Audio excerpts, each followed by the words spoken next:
You know what I've noticed throughout, doing these videos is that white people are the only group who are coming out helping black people and showing concern about Javion Magee. So why aren't racist Latinos, racist Indians, and racist Arabs making videos showing concern about Javion Magee? So I want to take a second to talk about the evidence in the Javion Magee case. The evidence that we have today as the public that we can all go see is, of course, the statement by our sheriff, Curtis Brain, the press conference from the attorneys for the family and the family members themselves, and several statements made by the family's, I guess now previous spokesperson, Candace Matthews. We also have video evidence from Javion going to Walmart and purchasing the rope and the 911 call recording at the time that he was found. The sheriff's department has gone ahead and released a timeline that is based on the GPS data from the electronic logging system in the truck he was driving. That timeline extends from the time that he picked up, I think it was in Pennsylvania, and follows his entire journey, every stop, the length of the stops, until he eventually ended in Henderson.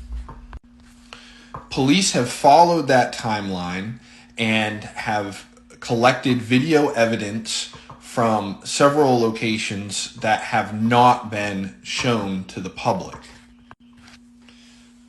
The pieces of video evidence that I'm aware of at the time of recording this that we have not seen are video evidence from the truck stop here in Henderson, a smoke shop here in Henderson, and a Shell gas station, which is almost across the street from where he parked his truck and where he was found.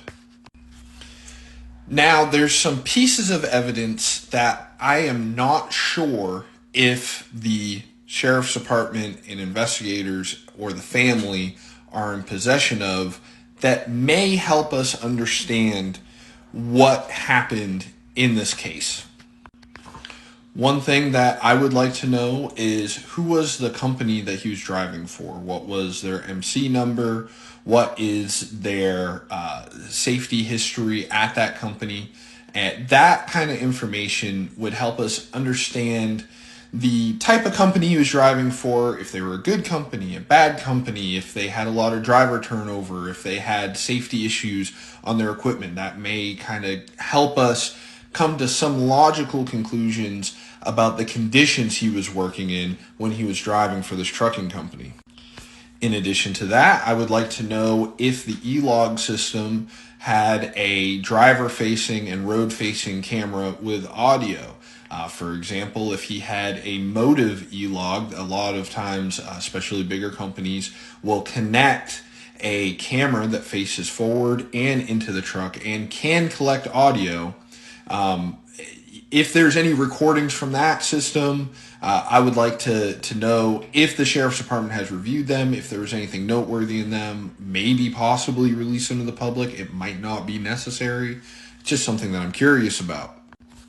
Another thing that may help us understand the situation is if we had some idea about what his driver pay settlement looked like. Is that something that should be public knowledge? I'm not sure, but if we had some kind of like maybe redacted pay settlement, to keep his personal information out, if we could see if his company was adding unnecessary deductions to his pay settlement, or on the other hand, if he was getting paid extremely well, that would be another thing that would help us come to some logical conclusions on which direction to start looking for evidence.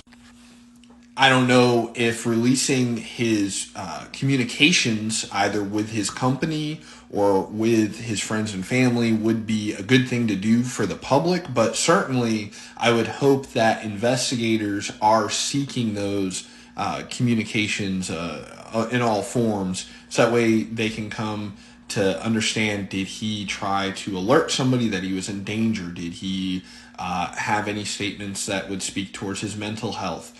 All of these things. Again, stuff like that, I don't know if that needs to be in the public record, but certainly I would hope that investigators are going through those and doing that work. Okay, y'all want to talk about real news stories? Let's talk about some real news stories. Like, how about Javion Magee, okay? 21-year-old truck driver from Chicago, Illinois, that drove through Hendersonville, North Carolina 2 days ago and ended up hung from a tree. Now they're trying to cover it up, saying that he bought the rope at Walmart and he hung himself. They're not letting his own mother identify his body. The news stations are trying to cover this up. It is nowhere but social media. The family's asking us to get it out. So let's get it out. Javion Magee, spread the word. So I just saw the video of Javion Magee walking to Walmart and purchasing the blue rope, walking out, swinging it side to side, happy as can be. And anybody who knows me knows that I've dealt with depression and the kind of thoughts that'll take you out of this earth. And when I recall those days, never do I recall being happy. I recall times where I had to walk outside of my house just to see other people so I wouldn't feel alone in this world. I can recall listening to my favorite song and feeling numb. And only really being able to listen to sad music. So I want his family to check his phone and see what he was listening to that day. See what music he was playing. That'll tell you a lot. Believe it or not, that y'all know black people and y'all know how we are about our music. Whatever mood we in, music typically can portray that. And if you check his phone and you see he been listening to Lil Baby, you know something.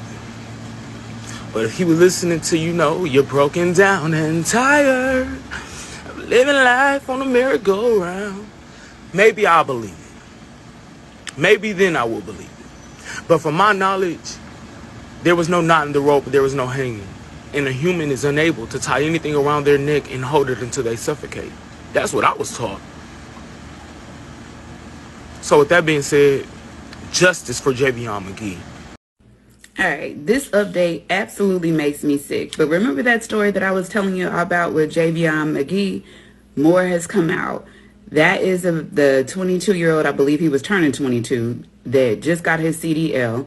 He was working and his birthday was in a few days. He drove from Chicago to Henderson, North Carolina to drop off his load to Walmart.